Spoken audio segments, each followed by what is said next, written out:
Hello students, welcome back to the online classes of KPS. Today we will start lesson 2nd of Civics class 8th. Understanding secularism. Now the first question is, what is the meaning of secularism? Secularism means separation of religion from the state. अगर राज्य धर्म को अपने राज्य से अलग रखता है, इट मीन्स इंडिया एक ऐसी कंट्री है, जैसा कि हम प्रीवियस चैप्टर में पढ़ चुके हैं, जहाँ पर सभी रिलीजन को इक्वल माना गया है। हिस्ट्री जो है वो हमें डिस्क्राइमिनेशन के बहुत सारे एग्जाम्पल्स देती है, एक्सक्लूशन के या फिर परसिक्यूशन के, जहाँ पे कि रिलीजन के बेसिस पर लोगों के साथ डिस्क्राइमिनेशन हुआ है। अगर हम जर्मनी के हिटलर के बारे में पढ़ें, जहाँ पर कि सेवरल मिलियंस पीपल जो है वो मारे गए थे। जैवी स्टेट इज़राइल का है, जहाँ पर मुस्लिम और क्रिश्चियन माइनॉरिटी के साथ बहुत बैडली बिहेवियर किया जाता था। सऊदी अरेबिया जो है, वहाँ पर नॉन मुस्लिम जो है उन्हें टेंपल बनाने का, चर्च बनाने का कोई भी राइट नहीं था, या फिर वो गैदर भी नहीं हो सकते थे पब्लिक प्लेसेस पर प्रेयर के लिए। इन सभी एग्जाम्पल्स से हमें क्या पता लगता है कि रिलीजियस कम्युनिटी जो है उसके बेसिस पर लोगों के साथ डिस्क्राइमिनेशन किया जाता है रिलीजियस कम्युनिटीज़ में। ये एक्ट जो है डिस्क्राइमिनेशन का वो बहुत इजीली हो जाता है अगर एक धर्म जो है राज्य उसको माने और बाकी धर्मों को इक्वलिटी ना दे। क्लियरली हम ये बोल सकते हैं, किसी के साथ भी किसी के रिलीजन के बेसिस पे डिस्क्राइमिनेशन नहीं होना चाहिए, या फिर किसी के भी दूसरे रिलीजन को डोमिनेट नहीं किया जाना चाहिए। इंडिया के अंदर स्टेट जो है वो सिटीजन्स को रिलीजन के बेसिस पर डिस्क्राइमिनेट करता है, तो इसका जवाब है नहीं। इंडिया के अंदर सभी रिलीजन्स को इक्वली ट्रीट किया जाता है। प्रीवियस चैप्टर में हमने हमारे कॉन्स्टिट्यूशन के बारे में और जिसके अंदर फंडामेंटल राइट्स आए थे उसके बारे में पढ़ा था, स्टेट पावर के बारे में या फिर मेजॉरिटी की जो पावर है उसके बारे में पढ़ा था। हमारा इंडियन कॉन्स्टिट्यूशन जो है वो हर एक इंडिविजुअल को फ्रीडम देता है अपने रिलीजियस बिलीव्स के बेसिस पर रहने की, और जो भी जिस भी धर्म की जो प्रैक्टिसेस है उसको करने की।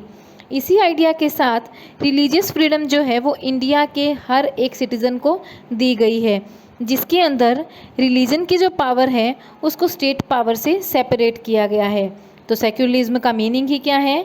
Separation of religion from the state. Separate जो है रिलीजन का होना किसी भी स्टेट के लिए क्यों ज़रूरी है, हम ऊपर डिस्कस कर चुके हैं कि सेक्युलरिज्म जो है इसका सबसे इम्पोर्टेंट एस्पेक्ट क्या है कि स्टेट पावर को रिलीजन से अलग रखा जाए। हर एक कंट्री के अगर डेमोक्रेटिकली फंक्शन करती है कोई भी कंट्री, तो उसके लिए ये बहुत ज़्यादा इम्पोर्टेंट है। आज के टाइम में वर्ल्ड की ऑलमोस्ट सभी कंट्रीज़ जो है वो एक से ज़्यादा रिलीजन को अपने कंट्री में अपने तरीके से रहने दे रहे हैं, और यही रिलीजियस ग्रुप जो है ये ऐसे ग्रुप है जो मेजॉरिटी में मिलते हैं। अगर ये मेजॉरिटी रिलीजियस ग्रुप जो है उनकी एक्सेस स्टेट पावर में चली जाए, तो ईजिली जो है ये अपनी पावर और फाइनेंशियल रिसोर्सेज से दूसरे रिलीजन के लोगों के साथ डिस्क्राइमिनेट कर सकते हैं और प्रोसिक्यूट भी उनके अगेंस्ट कर सकते हैं। तो मेजॉरिटी जो है उससे डिस्क्राइमिनेशन, कोरिशन और इसी के साथ साथ रिलीजियस माइनॉरिटीज़ को मारने जैसी घटनाएं भी हो सकती है। मेजॉरिटी जो है वो इजीली माइनॉरिटीज़ को उनके रिलीजन को मानने से रोक सकती है। डोमिनेशन जो है रिलीजन के बेसिस पर लोगों के राइट्स जो उसको वायलेट करेगा किसी भी डेमोक्रेटिक सोसाइटी के अंदर, जहाँ पे हर एक सिटीज़न को अपने रिलीजन को मानने का राइट दिया हुआ है। तो ये मेजॉरिटी और वायलेशन जो फंडामेंटल राइट का, ये एक इम्पोर्टेंट रीज़न है कि स्टेट पावर को रिलीजन से सेपरेट रखा जाए डेमोक्रेटिक सोसाइटीज़ के अंदर। दूसरा रीज़न ये है कि अगर सेपरेट रिलीजन होगा किसी भी स्टेट से डेमोक्रेटिक सोसाइटीज़ में, तो हम हर एक इंडिविजुअल की फ्रीडम को, उनके रिलीजन को या फिर एक दूसरे के रिलीजन को मानने की, उनके जो इंटरप्रेट का जो फ्रीडम है या अलग अलग तरीके से रिलीजियस टीचिंग जो है उनको भी अलग रख पाएंगे। इस पॉइंट को अच्छे से समझने के लिए हम अनटचेबिलिटी का एग्जाम्पल ले सकते हैं। सोसाइटी के अंदर अगर मान लो कोई हिंदुज़म को मानता है, हिंदू धर्म को मानता है और इसको अपनाना चाहता है, स्टेट पावर जो है वो भी हिंदू के हाथ में है और वो अनटचेबिलिटी को सपोर्ट कर रही है। तो ये टास्क जो है अगर इसकी बात करें तो लोगों के लिए बहुत मुश्किल हो जाएगा इसको चेंज करना। अगर हम भी इसी डोमिनेंट रिलीजियस ग्रुप का पार्ट हैं तो हमें भी अपने फेलो मेंबर्स जो है हमारी कम्युनिटी के उनसे डोमिनेंट होना पड़ेगा। ये मेंबर्स जो है वो स्टेट पावर को अपने हाथों में ले लेंगे और सिर्फ हिंदुइज़्म के लोगों को ही इंटरप्रिटेशन का राइट दिया जाएगा और अलग अलग तरीके से इंटरप्रेट करने का जो है वो भी राइट उनसे छीन लिया जाएगा, आज़ादी उनसे छीन ली जाएगी। इंडियन सेक्युलरिज्म क्या है?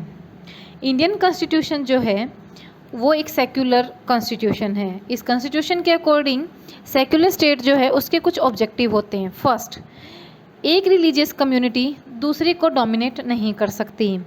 कुछ मेंबर्स जो है वो दूसरे मेंबर्स रिलीजियस कम्युनिटी वालों को डोमिनेट नहीं कर सकते। स्टेट जो है वो कोई भी पार्टिकुलर रिलीजन जो है अपने राज्य के अंदर फोर्सफुली लागू नहीं कर सकता। हर एक इंडिविजुअल को रिलीजियस फ्रीडम दी जाएगी।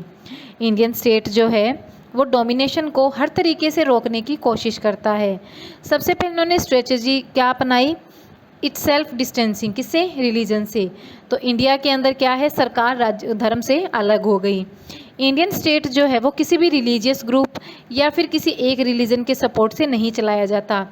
इंडिया के अंदर गवर्नमेंट स्पेसिस जैसे कि लॉ कोर्ट है, पुलिस स्टेशंस है, गवर्नमेंट स्कूल है, ऑफिसेज है, उनके डिस्प्ले में भी कहीं पे भी वो किसी एक रिलीजन को प्रमोट करते हुए नज़र नहीं आ सकते।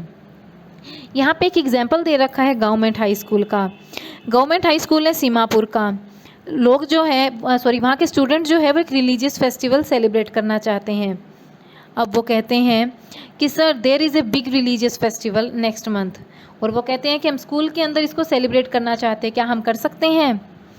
अब टीचर सोचता है कि कैसे पॉसिबल है रेखा, ये गवर्नमेंट स्कूल है, हम किसी भी एक पार्टिकुलर रिलीजन को इम्पोर्टेंस नहीं दे सकते। मे भी प्राइवेट स्कूल ऐसा कर सकते हो, लेकिन गवर्नमेंट स्कूल किसी भी रिलीजियस फेस्टिवल को स्कूल प्रेमिसेस में सेलिब्रेट नहीं कर सकता। जितने भी रिलीजियस फेस्टिवल्स हैं वो पब्लिक हॉलीडेज़ होते हैं, तो हम इनके घर पर ही सेलिब्रेट करते हैं। अब बच्चे बात करते हुए जाते हैं कि इसके बारे में तो हमने कभी सोचा ही नहीं था। हमने सोचा कि हम इसको सेलिब्रेट करेंगे, लेकिन अब हम इसे स्कूल के बाहर सेलिब्रेट कर सकते हैं। तो बच्चे कहते हैं कि चलो हम अपनी लोकेलिटी में इसको सेलिब्रेट करने की प्लानिंग करते हैं। अब ऊपर की स्टोरी से हमें समझ में आया कि रिलीजियस फेस्टिवल जो है किसी भी स्कूल के अंदर ये गवर्नमेंट पॉलिसी का वायलेशन है, जिसके अंदर लिखा गया है कि सभी रिलीजन को इक्वली ट्रीट करना है। गवर्नमेंट स्कूल जो है वो किसी भी सिंगल रिलीजन को प्रमोट नहीं कर सकते अपनी मॉर्निंग प्रेयर में या फिर किसी भी रिलीजियस सेलिब्रेशन में, और ये रूल जो है वो प्राइवेट स्कूल्स में अप्लाई नहीं होता। सेकंड वे जिसके अंदर कि इंडियन सेक्युलरिज्म जो है वो डोमिनेशन जो होता है नॉन इंटरफेरेंस का, इसको प्रिवेंट करता है। इसका मतलब है कि सेंटिमेंट्स जो है जितने भी रिलीजन्स के, जिसके अंदर रिलीजियस प्रैक्टिसेस के अंदर कोई भी तरीके का इंटरफेरेंस नहीं किया जाएगा। तो हर एक स्टेट जो है अपने कुछ एक्सेप्टेशंस जो है उसको एक पार्टिकुलर रिलीजियस कम्युनिटीज़ के साथ नहीं मिलाता, उनको अलग रखता है कि हर एक रिलीजन जो है उसकी अलग अलग एक्सपेक्टेशंस होती हैं अपने रिलीजन को लेकर, अपने रिलीजन के सेलिब्रेशन को लेकर, उसमें कोई भी इंटरफेयर नहीं कर सकता। एक फ्रेंड्स का ग्रुप है जिन्होंने अभी भी स्कूटर खरीदे हैं, तो वो एक राइड पे जा रहे हैं एक साथ। अब वो कहते हैं, एक दूसरे को कहता है कि आई होप कि तुमने हेलमेट ले लिया होगा। दिल्ली के अंदर ये लॉ रिक्वायर्ड है कि हर किसी को हेलमेट पहनना ज़रूरी है। तुमने हेलमेट क्यों नहीं पहना हुआ? क्या तुम चाहते हो कि तुम पे फ़ाइन लगे?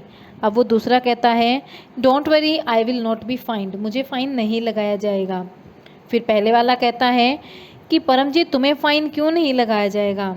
अब वो परमजीत कहता है कि सिखों के लिए पगड़ी पहनना उनके रिलीजन का एक इम्पोर्टेंट पार्ट है, तो गवर्नमेंट जो है हमें हेलमेट पहनने के लिए फोर्स नहीं कर सकती।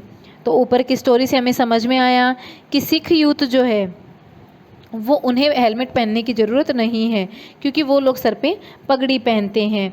और ऐसा इसलिए है कि इंडियन स्टेट जो है उसको पता है, हमारी गवर्नमेंट में ये बात पता है कि पगड़ी पहनना सिखों के लिए एक रिलीजियस प्रैक्टिस है जो उनके लिए बहुत ज़रूरी है, और इसी के लिए गवर्नमेंट जो है उनकी इस प्रैक्टिस के अंदर इंटरफेरेंस नहीं करना चाहती, और तो इसीलिए लॉ के अंदर इस चीज़ को एक्सेप्शन माना गया है। तीसरा वे जो है इंडियन सेक्युलरिज्म का, जो कि डोमिनेशन को प्रिवेंट करता है, एक स्ट्रेटजी किसकी? इंटरवेंशन की। हमने इस चैप्टर में पहले पढ़ा था अनटचेबिलिटीज़ के बारे में, जो कि एक अच्छा एग्जाम्पल है जहाँ पर कि एक ही रिलीजन के अंदर, हिंदू के अंदर अपर कास्ट और लोअर कास्ट के लोगों को डोमिनेट किया जाता है। इस प्रकार की रिलीजियस बेस्ड एक्सक्लूशन या डिस्क्रिमिनेशन को प्रिवेंट करने के लिए लोअर कास्ट जो है उनके लिए इंडियन कॉन्स्टिट्यूशन ने अनटचेबिलिटी को बैन किया है। इस इंस्टेंस में जो स्टेट गवर्नमेंट है उसने एक ऑर्डर दिया है सोशल प्रैक्टिस का कि कोई भी तरीके से किसी के साथ कोई भी डिस्क्रिमिनेशन नहीं किया जाएगा, क्योंकि अगर ऐसा होता है तो उसके फंडामेंटल राइट्स को हम वॉयलेट कर रहे हैं लोअर कास्ट के लोगों के, जो कि इसी कंट्री के सिटीज़न हैं। साथ ही साथ कानून के अंदर ये भी इंश्योर किया गया है कि इक्वल इनहेरिटेंस राइट जो है उनकी रेस्पेक्ट की जाएगी, और साथ ही साथ रिलीजन बेस्ड पर्सनल लॉ जो है अलग अलग कम्युनिटीज़ के लिए वो भी बनाए जाएंगे, जिसके अंदर कोई भी दूसरा इंटरफेयर नहीं कर सकता। और इसीलिए स्टेट जो है वो इसका सपोर्ट करती है। इंडियन कॉन्स्टिट्यूशन जो है वो रिलीजियस कम्युनिटीज़ का जो राइट है उसको गारंटीड देता है अपने स्कूल्स के अंदर और कॉलेजेस के अंदर, और साथ ही साथ फाइनेंशियल एड जो है वो भी पोटेंशियल बेसिस पर उनको प्रोवाइड, नॉन पोटेंशियल बेसिस पर उनको प्रोवाइड करवाई जाती है। इंडियन सेक्युलरिज्म जो है वो अलग अलग डेमोक्रेटिक कंट्रीज़ में या फिर दूसरी डेमोक्रेटिक कंट्रीज़ में इंडिया के अलावा अलग है। ऐसा क्यों? कुछ ऑब्जेक्टिव जो है वो सिमिलर एक जैसे देखने को मिलते हैं अगर सेक्युलर डेमोक्रेटिक कंट्रीज़ की बात की जाए संसार के दूसरे पार्ट में। इसका एग्जांपल है पहला अमेंडमेंट जो यूएस के कॉन्स्टिट्यूशन में हुआ था, उसमें लेजिस्लेचर को कानून बनाने से, इस्टेब्लिश करने से रिलीजन के बेसिस पर उसको रोका गया था, और साथ ही साथ रिलीजन की फ्री एक्सरसाइज जो उसको प्रोहिबिट किया गया था। एस्टेब्लिशमेंट का मतलब क्या है? लेजिस्लेचर जो है वो कोई भी रिलीजन को ऑफिशियल रिलीजन डिक्लेयर नहीं कर सकती, ना ही वे किसी एक रिलीजन को प्रेफरेंस दे सकते हैं। यूएसए के अंदर स्टेट और रिलीजन का सेपरेशन है। इसके अंदर स्टेट जो है वो रिलीजन के मामलों में इंटरफेयर नहीं करेगी और रिलीजन जो है वो स्टेट के मामलों में इंटरफेयर नहीं करेगा। एक सिग्निफिकेंट वे है इंडियन कॉन्स्टिट्यूशन के अंदर कि इंडियन सेक्युलरिज्म जो है वो डोमिनेट है। किसको? सेक्युलरिज्म के अंदर यूनाइटेड स्टेट्स ऑफ अमेरिका जो है वहीं से ये विचार लिया गया है। इंडियन कॉन्स्टिट्यूशन के अंदर जो वर्ड है सेक्युलरिज्म वो यूएसए से लिया गया है। ऐसा इसलिए है कि स्ट्रिक्ट सेपरेशन जो है रिलीजन और स्टेट का जैसे अमेरिका के अंदर है, इंडियन के स्टेट के अंदर ऐसी चीज़ों को रिलीजियस अफेयर में इंटरवेंस माना गया है। अब आगे इंडियन कॉन्स्टिट्यूशन जो है वो हिंदू रिलीजियस प्रैक्टिसेस को भी, जिसके अंदर अनटचेबिलिटी आता है, उसको एबॉलिश करता है। इंडियन सेक्युलरिज्म जो है स्टेट के अंदर स्ट्रिक्टली रिलीजन को जो है वो किसी भी स्टेट के अंदर पार्टिसिपेट नहीं करने देता। इसका मतलब क्या है कि रिलीजन जो है वो स्टेट के अंदर इंटरफेयर्स नहीं कर सकता कॉन्स्टिट्यूशन के अकॉर्डिंग। और ये जो आइडियल्स हैं वो एक स्टैंडर्ड थॉट है जो कि जज करते हैं कि स्टेट जो है वो किसी भी सेक्युलर प्रिंसिपल के अकॉर्डिंग बिहेव नहीं करेगा। इंडियन स्टेट जो है वो सेक्युलर है और अलग अलग तरीक़ों से रिलीजियस डोमिनेशन के अकॉर्डिंग वो काम करता है। इंडियन कॉन्स्टिट्यूशन हर व्यक्ति को फंडामेंटल राइट प्रोवाइड करता है, वो भी सेक्युलर प्रिंसिपल के अकॉर्डिंग। ऐसा नहीं कहा गया है कि वहाँ पर इंडियन सोसाइटी के अंदर किसी भी तरीके से उनके राइट्स का वायलेशन हो रहा है, बल्कि ऐसे वायलेशन जो है अगर इनको रोका नहीं जाए तो फ्रिक्वेंटली वो होते रहेंगे और कॉन्स्टिट्यूशनल मैकेनिज्म जो है इसके अंदर इसको नुकसान पहुंचेगा। तो नॉलेज जो है इस प्रकार के राइट्स की वो हमें सेंसिटिव बनाती है उसके वायलेशन में, और साथ ही साथ एक्शन जो लेना है उसको भी इनेबल करती है ताकि वायलेशन जो है वो ना हो।